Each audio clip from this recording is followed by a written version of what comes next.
Alright guys, how's it going? I hope you're doing very well. As you can see here, I have this beautiful hair dynamics scene working. It's horrible. But this is basically to show you how to set up hair dynamics for rendering on the render network. It's pretty easy to be honest. And if you've ever used the rigid body dynamics, you probably already know how to do this. Now the exact same principle, if you bake hair, what it'll do is it'll actually bake it into memory, and we don't want this. The reason that we don't want this is different nodes will render different frames.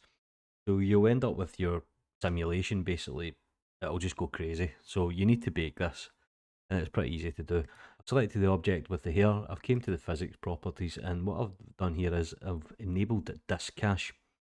I'll quickly show you the folder structure, but all you need to do is make sure your Blender file is saved first. Now what I do here is I have a file on the desktop, it's called hair test, and I've got the hair.blend, and when I bake it you can see it actually bakes out the cache.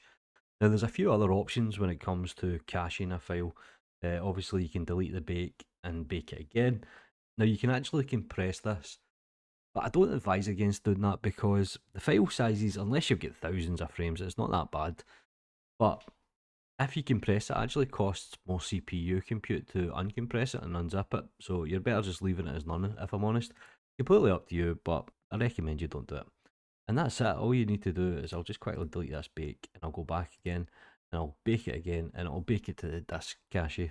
And all we need to do is zip this folder up and send it to the network. So just make sure that your Blender file is here and your cache file is in the same folder or the root folder that you're using. And that's pretty much hair dynamics. Anyway, take care.